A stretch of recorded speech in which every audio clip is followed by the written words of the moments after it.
selamat datang ke servis atas talian Gereja Baptis Sikok. Semoga Tuhan Yesus memberkati kita semua. Amin. Semuanya, mari kita mulakan pujian dan sembah kita pada pagi ini. Haleluya.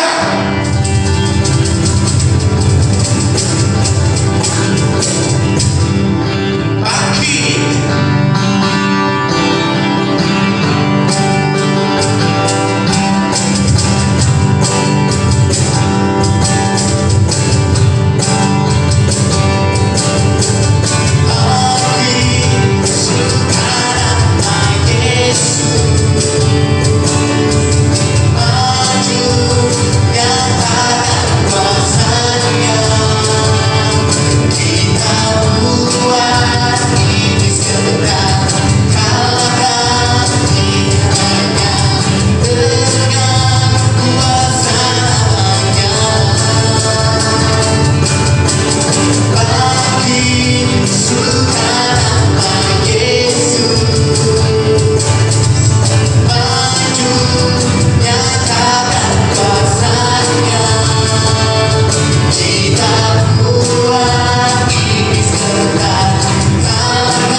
atas kasih-Mu Tuhan, atas pengorbanan-Mu Tuhan Yesus.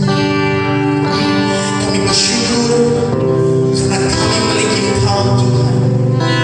Engkau Bapa yang baik, Engkau Raja yang mulia Tuhan Yesus.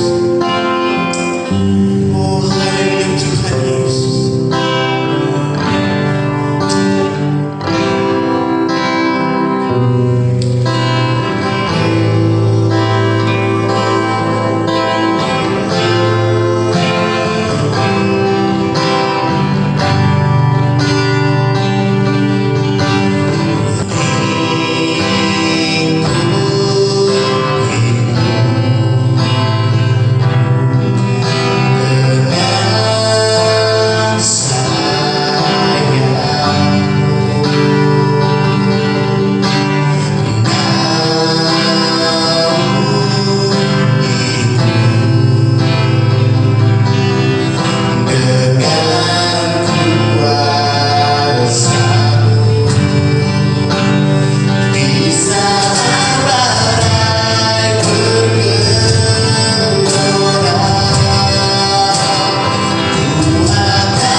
Shalom saudara dan saudari para jemaat Tuhan yang dikasihi, damai sejahtera dan kasih karunia menyertai Anda dimanapun Anda berada. Ini merupakan kebaktian online kita yang pertama daripada saluran YouTube. Dan kesempatan ini saya ingin mengucapkan terima kasih kepada muda-mudi yang telah bertungkus lumus untuk menyediakan platform ini bagi kita. Dan juga saya berharap para jemaat Tuhan dapat mendukung pelayanan ini yang akan kita gunakan mungkin untuk sementara waktu sebelum kita dapat berkumpul secara fisikal di bangunan gereja kita. Kita akan terus berdoa untuk keadaan pandemik ini, dan saya berharap para jemaat Tuhan juga tetap menjaga diri, menjaga SOP dan sebagainya. Saya percaya bahwa Tuhan menyertai kita, Tuhan yang melindungi kita, Tuhan yang mencukupkan kita dalam segala perkara. Haleluya. Jadi hari ini saya akan menyampaikan firman Tuhan untuk kita semua sebagai renungan dan juga sebagai makanan rohani kita. Dimanapun Anda berada, saya berharap Anda dapat mendengar firman ini dan juga dapat didorong, dapat diteguhkan di dalam iman. Sebelum itu mari kita berdoa terlebih dahulu. Allah Bapa kami di surga, kami mengucap syukur untuk kebaikan dan kemurahan-Mu ya Tuhan. Engkaulah Allah yang memelihara kami, Allah yang peduli keadaan kami, Allah yang mencukupkan kami dalam segala perkara. Terima kasih Tuhan untuk pemeliharaan-Mu sepanjang pandemik ini. Dan kami percaya bahwa Allah tidak meninggalkan kami. Dan hari ini Tuhan kami bersyukur juga karena kesempatan yang Engkau berikan, dan kami akan mendengar daripada firman-Mu. Dan biarkan Tuhan firman-Mu ini Tuhan dapat menjadi benih yang tumbuh subur di dalam hati kami, dan juga Tuhan berbuah di dalam kehidupan kami. Terima kasih ya Tuhan, urapilah saya yang menyampaikan, juga berkatilah mereka yang mendengar pada pagi ini. Terima kasih Bapa, semua ini kami naikkan dalam nama Tuhan Yesus Kristus, Tuhan dan Juru Selamat kami berdoa. Amin. Jadi hari ini saya akan menyampaikan firman Tuhan daripada Yohanes pasal yang keempat, ayat yang ke-19 hingga 24. Saya ingin bacakan untuk kita semua. Yohanes bab yang keempat ayat 19 hingga 24. Dikatakan ayat 19, kata perempuan itu kepadanya, Tuhan, nyata sekarang kepadaku bahwa engkau seorang nabi. Nenek moyang kami menyembah di atas gunung ini, tetapi kamu katakan bahwa Yerusalemlah tempat orang menyembah. Kata Yesus kepadanya, percayalah kepadaku hai perempuan, saatnya akan tiba bahwa kamu akan menyembah Bapa bukan di gunung ini dan bukan juga di Yerusalem. Kamu menyembah apa yang tidak kamu kenal, kami menyembah apa yang kami kenal. Sebab keselamatan datang dari bangsa Yahudi. Tetapi saatnya akan datang dan sudah tiba sekarang bahwa penyembah-penyembah benar akan menyembah Bapa dalam roh dan kebenaran. Sebab Bapa menghendaki penyembah-penyembah demikian. Allah itu roh, dan barang siapa menyembah Dia harus menyembahnya dalam roh dan kebenaran. Haleluya. Jadi tema yang ingin saya bawakan pada hari ini adalah tentang menjadi penyembah yang benar. Ya, kita tidak dapat lari daripada tema ini karena petikan ini memang jelas berbicara tentang hal menjadi penyembah ataupun tentang hal penyembahan yang benar kepada Tuhan. Dan Allah memang mencari penyembah-penyembah yang benar. Tapi sebelum itu saya ingin memberikan sedikit latar belakang daripada kisah ini supaya kita mengerti perjalanan cerita dan apakah di sebalik beberapa perkara yang perlu kita tahu tentang cerita ini. Saya percaya bahwa petikan ini bukan petikan yang asing bagi kita. Kita mungkin pernah mendengar orang mengkhotbahkan dan kita sendiri sudah berulang kali membacanya. Jadi dalam kisah ini kita melihat di awal bab yang keempat, Yesus sebenarnya ingin kembali ke Galilea, tempat di mana Yesus membesar. Dan pada waktu ini Yesus sebenarnya sedang berada di Yudea, yaitu di bahagian selatan. Kalau kita melihat dalam peta, Yudea adalah bagian selatan tanah Israel, manakala Galilea adalah di sebelah utara tanah Israel pada waktu tersebut. Namun untuk dia kembali ke Galilea, kembali ke utara, dia perlu melalui di daerah yang di tengah-tengah, yaitu yang disebut daerah Samaria. Jadi apakah Samaria ini dan siapakah perempuan Samaria yang diceritakan dalam cerita ini. Dan daripada teks ini kita mendapati bahwa orang Yahudi tidak bergaul dengan orang Samaria. Kita boleh lihat dalam ayat yang ke-9. Jadi Yesus dalam perjalanan dan dia melalui tanah Samaria. Dan pada waktu itu kira-kira tengah hari ya, dan Yesus berhenti di sebuah sumur yang disebut sumur Yakub. Dan Yesus dikatakan letih dan dia ingin berhenti di sana dan mungkin ingin minum. Dan murid-muridnya pula pergi ke kota untuk membeli makanan. Dan Yesus tinggal sendirian di perigi tersebut. Dan perempuan Samaria ini datang untuk menimba air pada waktu tengah hari ya. Dan di sanalah perbualan ini terjadi. Jadi dan dari sana barulah kita mengetahui bahwa rupanya orang Yahudi dan orang Samaria ini tidak bergaul. Dan kenapakah demikian? Memang ada sejarah di antara kedua suku ini, kedua bangsa ini. Kalau kita melihat di Perjanjian Lama pada zaman Raja Saul, Raja Daud, dan Raja Salomo, tanah Israel ini semuanya adalah kerajaan Israel pada waktu tersebut, yaitu kerajaan bersatu ya. Namun setelah Raja Salomo mati, kerajaan Israel terpecah menjadi dua, yaitu kerajaan utara dan kerajaan selatan. Dan kerajaan utara ini adalah terdiri daripada 10 suku kaum Israel pada waktu tersebut, manakala kerajaan selatan adalah kerajaan Yehuda, dan suku yang berada di sana adalah orang Yehuda dan juga orang Benjamin ya. Dan kerajaan utara, pusat pemerintahan mereka adalah di Samaria, manakala pusat pemerintahan kerajaan Yehuda pada waktu tersebut adalah di Yerusalem. Namun apa yang terjadi pada waktu itu adalah kerajaan utara terlebih dahulu dijajah, ditawan ya, dan akhirnya rakyat mereka diangkut ke kerajaan Asyur pada waktu itu. Dan sejak itu kerajaan Israel itu sudah hilang, dan orang-orang Israel identiti juga hilang, dan hanya sisa mereka yang tertinggal. Dan ada sebahagian yang turun ke kerajaan Yehuda pada waktu tersebut, karena kerajaan Yehuda belum lagi dijajah pada waktu tersebut. Dan apa yang terjadi kalau kita membaca di dalam 2 Raja-Raja 17 ayat 1 hingga 41, kita mendapati bahwa bangsa-bangsa asing diperintahkan oleh Raja Asyur untuk mendiami Samaria. Dan dari situlah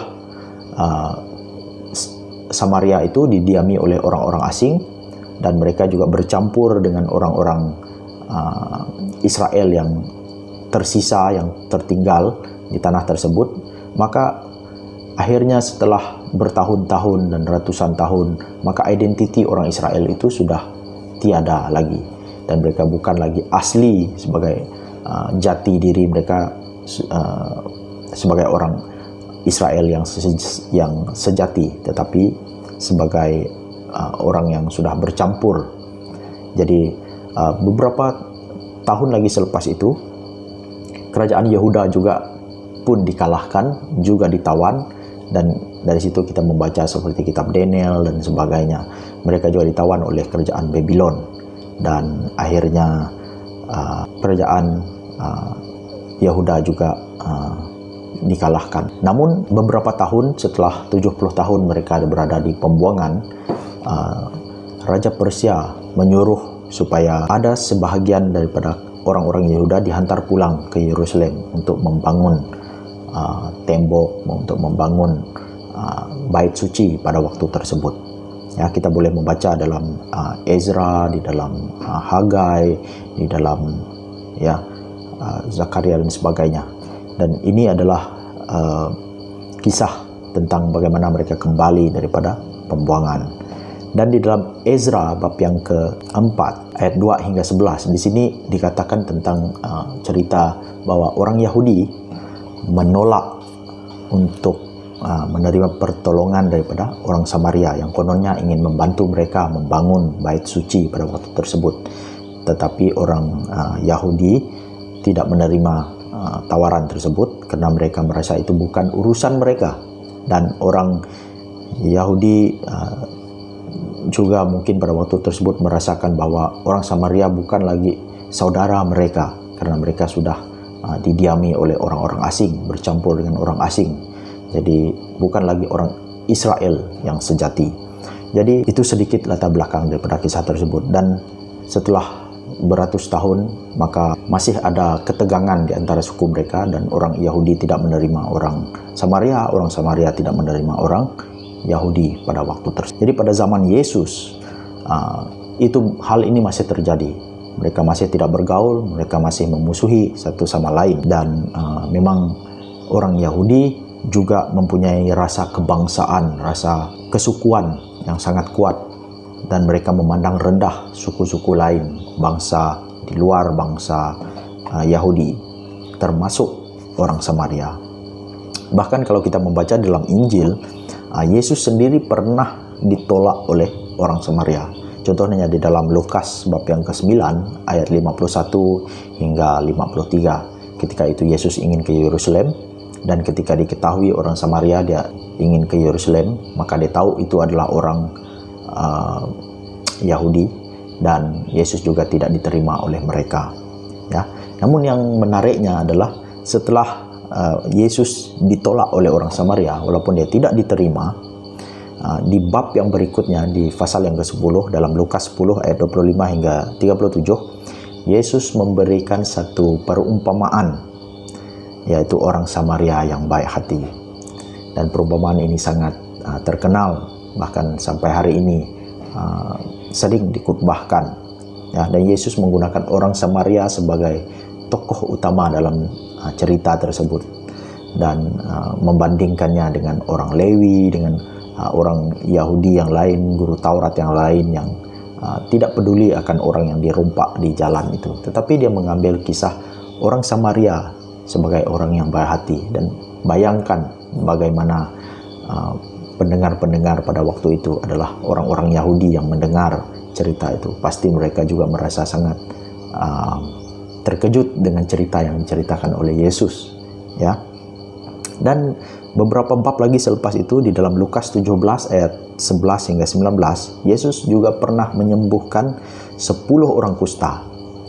Tetapi hanya ada satu orang yang kembali untuk mengucapkan terima kasih kepada Yesus. Dan siapakah orang itu? Orang itu adalah orang Samaria. Jadi sangat menarik sekali ya tentang ini.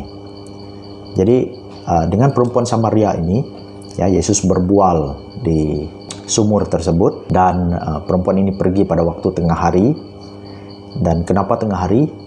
Pada lazimnya perempuan-perempuan pada waktu tersebut pergi menimba air pada waktu pagi, ya, karena waktu masih sejuk. Oke. Tetapi perempuan ini pergi waktu tengah hari, waktu yang tidak ada orang, dan Yesus pun keseorangan di situ, ya.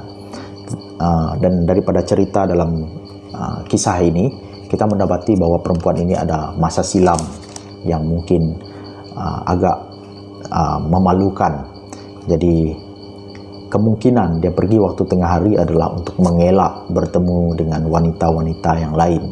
Dia mengelak untuk mendengar sindiran, mengelak menjadi bahan perbualan, mengelak disoal ataupun ditanya oleh perempuan-perempuan yang sama-sama pergi menimba air. Jadi kita pun tidak pasti, tetapi itu adalah kemungkinan yang mungkin kenapa perempuan itu memilih untuk pergi pada waktu tengah hari. Dan kita tahu di dalam cerita ini, Yesus tahu perempuan ini pernah bersuami 5 kali, ya. Dan Yesus berkata, engkau telah bersuami 5 kali, dan yang sekarang katanya bukan suaminya. Jadi Yesus tahu walaupun belum pernah menemuinya. Kenapa dia tahu? Karena dia adalah anak Allah, karena dia memiliki keilahian yang setara dengan Allah. Dan saya percaya juga bahwa Yesus pergi ke sumur ini, melewati daerah Samaria ini, bukan juga dengan kebetulan, tetapi Yesus tahu bahwa dia akan menemui seseorang yang akan mendengar Injil daripadanya. Dan melalui perempuan ini, kalau kita membaca sehingga akhir daripada kisah ini, perempuan inilah yang menjadi penginjil yang pergi ke kotanya dan memperkenalkan Yesus, dan dari sana banyak orang Samaria yang percaya kepada Yesus. Ya, sangat menarik kisah ini ya. Jadi di dalam petikan ini, dalam pasal 4 ini ada dua topik perbualan. Ya, yang pertama mereka berbual tentang air ya, dan Yesus menawarkan air hidup kepada perempuan ini. Ya, karena Yesus percaya bahwa perempuan ini jauh di dalam lubuk hatinya dia haus akan sesuatu, dia mungkin haus akan kasih ya. Dia pergi daripada suami yang pertama dan kedua dan ketiga mungkin, tetapi sepertinya tidak menemui kasih yang sejati, dan Yesus tahu. Tetapi Yesuslah menjadi jawaban kepada perempuan ini. Sebenarnya Yesuslah yang dapat memberi air kehidupan itu saat kalau perempuan ini percaya kepada Yesus. Dan topik kedua yang mereka bicarakan di sini yang kita bacakan sebentar tadi adalah tentang hal penyembahan. Dari sinilah saya mengambil tema tentang penyembah yang benar. Kalau kita membaca di ayat yang ke-20 dikatakan, nenek moyang kami menyembah di atas gunung ini, tapi kamu katakan bahwa Yerusalemlah tempat orang menyembah. Jadi pada waktu tersebut ada pertentangan di antara orang Yahudi dengan orang Samaria. Orang Yahudi menyembah di Yerusalem, manakala orang Samaria menyembah di gunung, yaitu yang disebut sebagai Gunung Gerizim. Ya, orang Samaria memiliki penyembahan yang tersendiri. Mereka juga percaya kepada 5 kitab Taurat Musa. Dan manakala orang Yahudi pula bukan saja kitab Taurat Musa, bahkan kitab para nabi. Tetapi orang Samaria tidak mengakui kitab para nabi orang Yahudi ya. Dia hanya mengambil 5 daripadanya. Dan Gunung Gerizim ini mempunyai sejarah tersendiri, di mana di Gunung Gerizim lah di mana ucapan berkat diberikan kepada orang Israel. Dan ada satu gunung lagi di sebelah Gunung Gerizim disebut Gunung Ebal, dan gunung tersebut adalah di mana ucapan kutuk diucapkan kepada bangsa Israel ketika mereka keluar dari tanah Mesir ya. Kita boleh bacakan di Perjanjian Lama. Jadi orang Samaria mengambil Gunung Gerizim ini sebagai suatu tempat yang kudus bagi mereka, dan di sanalah mereka menyembah Tuhan. Tetapi orang Israel tetap mengadakan penyembahan di Yerusalem, karena di Yerusalem lah yang dipilih oleh Tuhan, yang Raja Daud dan Raja Salomo akhirnya mendirikan bait suci di sana. Dan Tuhan pun berkenan untuk menyatakan namanya di Yerusalem. Jadi ini menjadi pertentangan di antara mereka. Dan perbualan ini terus berlangsung. Dan Yesus berkata di ayat yang ke-23 mengatakan, tapi saatnya akan datang dan sudah tiba sekarang bahwa penyembah-penyembah benar akan menyembah Bapa dalam roh dan kebenaran. Sebab Bapa menghendaki penyembah-penyembah demikian. Jadi tema yang saya bawakan tadi adalah tentang hal penyembah yang benar. Jadi dikatakan penyembah-penyembah benar akan menyembah Bapa dalam roh dan kebenaran, dan Allah menghendaki penyembah-penyembah yang demikian. Jadi Allah mencari penyembah-penyembah. Saya percaya bahwa sekarang juga Allah terus mencari penyembah-penyembah yang benar, yaitu bagaimana mereka menyembah dalam roh dan kebenaran. Jadi bagaimana menyembah dalam roh dan kebenaran? Apakah ciri-ciri penyembah-penyembah dalam roh dan kebenaran ini? Jadi kita akan melihat petikan ini. Dan daripada petikan ini, saya mengambil 3 ciri, yaitu 3 ciri penyembah yang benar. 3 ciri penyembah yang benar. Yaitu yang pertama. Ciri yang pertama adalah penyembah yang benar tidak dibatasi dengan tempat atau lokasi dan tradisi. Penyembah yang benar tidak dibatasi dengan tempat atau lokasi dan tradisi. Ya, ini kita dapat lihat di dalam ayat yang ke-20 dan ayat yang ke-21, di mana dikatakan, nenek moyang kami menyembah di atas gunung ini, tapi kamu katakan bahwa Yerusalemlah tempat orang menyembah. Kata Yesus kepadanya, percayalah kepadaku, hai perempuan, saatnya akan tiba bahwa kamu akan menyembah Bapa bukan di gunung ini dan bukan juga di Yerusalem. Sepertinya Yesus sedang mendamaikan kedua belah pihak, ya, yang memperdebatkan tempat penyembahan, geografinya, lokasinya, dan mengikut tradisi siapa. Ya, Yesus sepertinya mau mendamaikan keduanya, karena Yesus telah datang, Mesias sudah datang. Jadi bukan soal lokasi, bukan soal tempat lagi, tetapi menyembah dalam roh dan kebenaran. Jadi penyembah yang benar tidak dibatasi dengan tempat ataupun lokasi, dan tidak dibatasi dengan tradisi yang diperturunkan. Saudara dan saudari dalam Kristus, bagaimana dengan kita? Adakah penyembahan kita juga terbatas sepanjang pandemik? Ya, di saat dikala gereja ditutup, di saat kita tidak boleh beribadah, kita mengatakan kita tidak menyembah. Apakah penyembahan kita juga terhad kepada lokasi, kepada bangunan, dan hanya sekadar mengikut tradisi yang kebiasaan yang kita lakukan setiap minggu sebelum peristiwa COVID-19 ini? Jadi saudara dan saudari, Allah mencari penyembahnya. Di mana ada penyembah, seharusnya di situ juga ada penyembahan. Jadi kita tidak terbatas. Orang-orang yang telah dipilih oleh Tuhan, orang-orang yang sudah percaya kepada Yesus, yang beriman kepada Yesus, kita adalah penyembah. Dan kita boleh menyembah Allah tanpa dibatasi, tanpa merasa terhad hanya kepada jadwal ibadah ataupun hanya kepada hari Minggu saja. Tapi kita boleh menyembah Tuhan dimanapun kita berada. Kita adalah seorang penyembah. Kita boleh mengucap syukur kepada Tuhan, kita boleh berdoa, kita boleh menyanyi bagi Tuhan, kita boleh melakukan apa saja demi nama Tuhan, dan itu adalah penyembahan. Jadi penyembah yang benar tidak terbatas oleh lokasi dan tradisi. Jadi saya berharap saudara juga yang mendengar firman ini mungkin ditegur, ya, mungkin Anda merasa tidak menyembah Tuhan ketika pandemik ini. Hai saudara dan saudari, Anda adalah penyembah Tuhan, dan penyembahan Anda tidak terbatas. Kalau Anda di rumah, Anda boleh menyembah Tuhan. Di tempat kerja, Anda menyembah Tuhan. Jadi penyembah yang benar tidak sepatutnya dibatasi dengan hanya bangunan, hanya lokasi, dan hanya mengikut budaya dan tradisi yang sudah biasa kita lakukan. Dan pandemik ini membuka mata kita, mencabar iman kita, supaya kita, bagaimana kita tetap terus berjalan di dalam iman kita, tetap terus menjadi penyembah-penyembah Tuhan, menjadi pengikut-pengikut Tuhan, saudara dan saudari.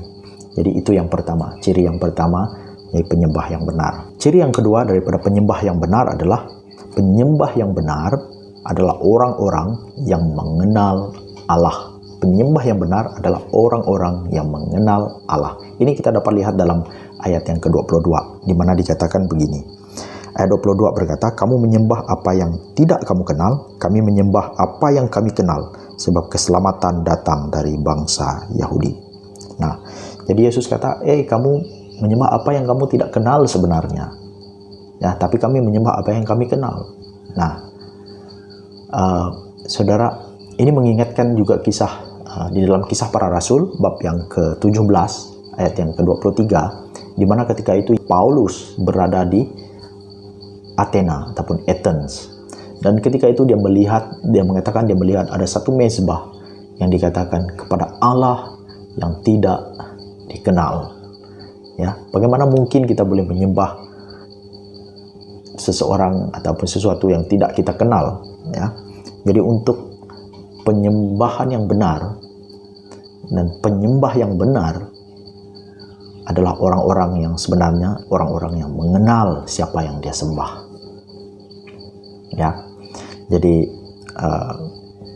mengenal Allah adalah kunci di sini. Ya, mengenal Allah adalah memerlukan suatu perhubungan dengan Allah. Mengenal Allah bukan sesuatu yang pasif, bukan sesuatu yang duduk diam saja, tetapi adalah suatu proses, suatu yang berterusan. Dia bukan hanya satu kali, bukan pada waktu kita mula-mula beriman kita kata kita sudah kenal Tuhan. Tapi sebenarnya mengenal Tuhan ini adalah suatu yang sampai akhir hidup kita, yaitu pergaulan kita dengan Allah, persekutuan kita dengan Tuhan, terus menerus. Jadi penyembah yang benar adalah orang-orang yang sebenarnya mereka ini bukan saja orang yang mengenal Allah, tapi orang yang dalam proses terus-menerus mau mengenal, terus-menerus mau belajar tentang Tuhan untuk lebih dekat dengan Tuhan.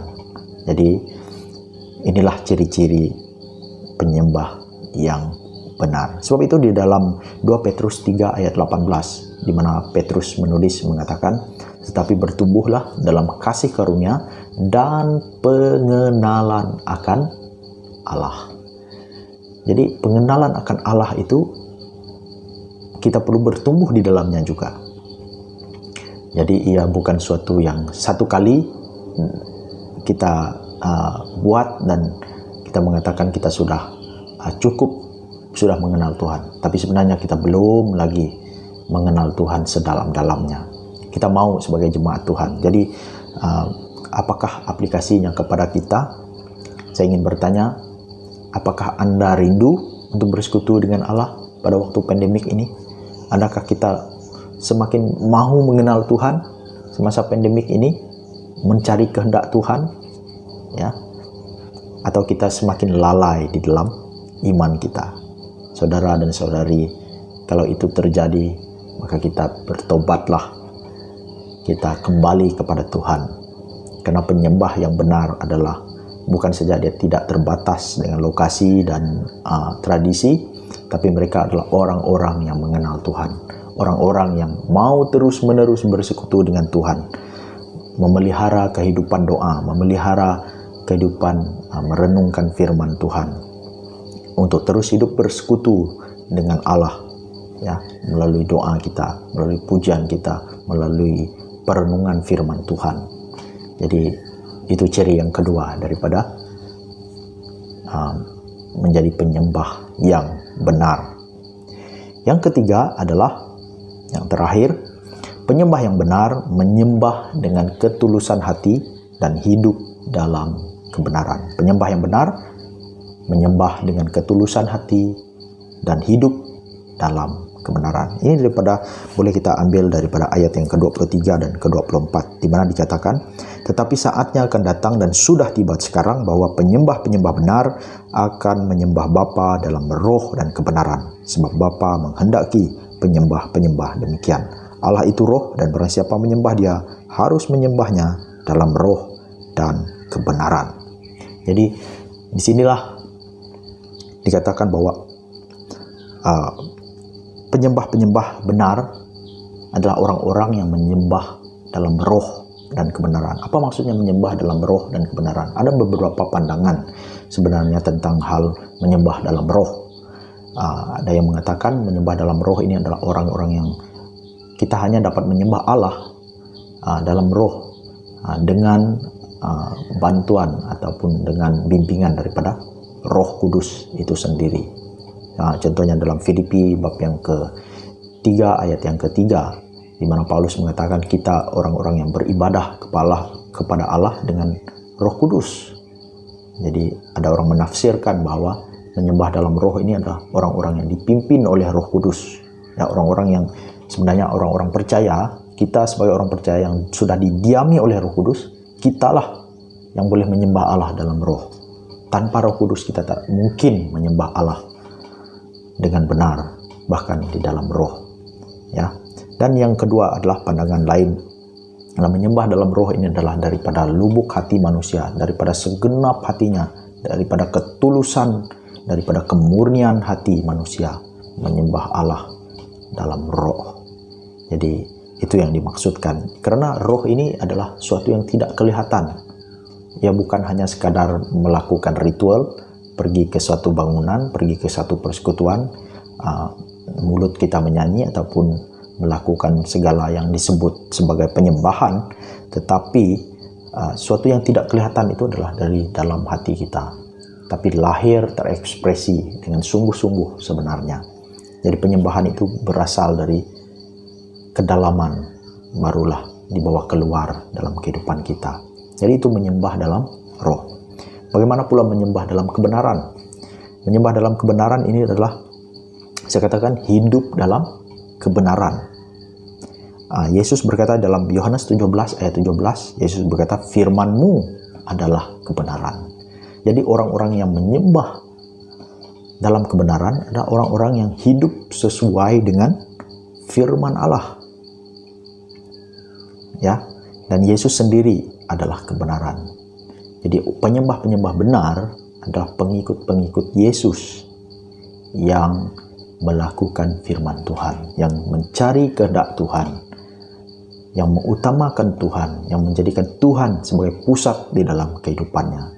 Dan ini bukan hanya berlaku 1 kali seminggu, tetapi ini adalah melibatkan kehidupan kita setiap hari di dalam Tuhan. Kita hidup di dalam kebenaran firman Tuhan. Jadi itu maksudnya menyembah dalam kebenaran. Jadi saudara, saya ingin bertanya kepada kita, apakah kita juga rindu menyembah Allah di dalam hati kita? Adakah kerinduan dalam hati kita yang mengatakan, oh Tuhan, Kau rindu bersekutu dengan Engkau? Penyembahan tidak terbatas hanya dengan tubuh kita hadir ke bangunan dan melakukan liturgi dan tradisi gereja. Penyembahan lahir dari hati yang tulus, mau memuliakan Tuhan dimanapun kita berada. Menyembah dalam kebenaran menuntut umat Tuhan untuk tetap hidup sesuai dengan Injil Yesus Kristus dan melakukan kehendak Bapa di surga. Jadi saudara, seperti nasihat Rasul Paulus di dalam Filipi pasal yang kedua ayat yang ke-12 mengatakan, tetaplah kerjakan keselamatanmu dengan takut dan gentar. Paulus kata bukan saja waktu dia hadir, tapi juga pada waktu Paulus tidak hadir. Begitu juga dengan kita boleh aplikasikan kepada kita, bukan hanya pada waktu, mungkin pada waktu adanya pastor memimpin kita, ataupun pada waktu gereja dibuka baru kita dapat menyembah, tapi kita menyembah di dalam roh dan kebenaran daripada ketulusan hati kita, dan kita hidup di dalam kebenaran firman Tuhan, dan kita hidup di dalam iman kepada Injil Yesus Kristus. Jadi itulah menjadi penyembah yang benar, saudara dan saudari. Jadi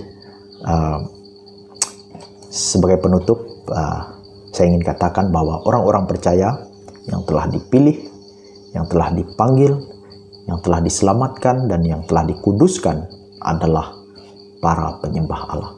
Kalau Anda adalah orang percaya, Anda telah beriman kepada Yesus, Anda adalah penyembah-penyembah yang benar. Jadi jangan kita lalai, jangan kita seperti orang lain, tetapi kita tetap menyembah Tuhan dalam situasi apapun. Dalam pandemik ini yang kita tidak tahu, kita tetap terus menyembah Allah. Kita dipanggil untuk menyembah Dia dalam roh dan kebenaran. Jadi ada 3 ciri penyembah yang di dalam roh dan kebenaran seperti yang saya katakan tadi, yaitu yang pertama tadi adalah menyembah yang benar tidak dibatasi dengan tempat atau lokasi, dan juga tidak dibatasi dengan tradisi. Ya, tradisi kita adalah setiap hari Minggu kita datang ke ibadah. Tapi karena pandemik ini, tradisi itu sudah dicabar. Jadi kita menyembah Allah bagaimana? Kita menyembah Allah setiap hari. Kita boleh mengadakan waktu kita untuk Tuhan bersama keluarga Anda, menyembah Tuhan. Ya, ciri yang kedua adalah penyembah yang benar adalah orang-orang yang mengenal Allah. Ya, dan pengenalan akan Allah ini adalah pengenalan yang berterusan, saudara. Dan kita mau terus mengenal Tuhan dalam proses dalam pandemik ini, kita mencari kehendak Tuhan. Kita mau lebih dekat dengan Tuhan karena kita tahu bahwa harinya sudah semakin dekat, saudara dan saudari. Ya, dan kita mau mengenal Allah dengan benar dalam firman-Nya. Kita tidak mau digoncangkan oleh berbagai angin-angin pengajaran, tapi kita mau tetap di dalam firman Tuhan. Dan yang ketiga adalah penyembah yang benar, menyembah dengan ketulusan hati dan hidup dalam kebenaran. Orang-orang yang dipimpin oleh Roh Kudus, orang-orang yang sudah memiliki Roh Tuhan, dan kita adalah bait Allah, maka kitalah penyembah-penyembah benar, dan kita harus menyembah dari hati kita, dengan segenap hati kita, apapun yang kita lakukan, kita menyembah Tuhan. Jadikan itu sebagai ibadah. Anda bekerja, jadikan itu sebagai ibadah Anda. Anda belajar, Anda jadikan itu sebagai ibadah Anda. Anda di rumah, Anda pergi kemana saja, ingatlah bahwa Anda adalah terang dan garam dunia. Dan sebagai penyembah yang benar, kita harus hidup setiap hari dalam kebenaran firman Tuhan dan kebenaran Injil Yesus Kristus. Haleluya. Jadi sampai di sini firman Tuhan. Saya berharap bahwa firman ini dapat mendorong Anda, dapat menolong saudara dan saudari, dan juga mengangkat kita semua dan menyadarkan kita semua bahwa kita adalah dipanggil untuk menjadi penyembah yang benar. Haleluya. Jadi mari kita berdoa, kita serahkan semuanya. Allah Bapa kami di surga, kami mengucapkan syukur, terima kasih kami untuk firman yang kami dengar.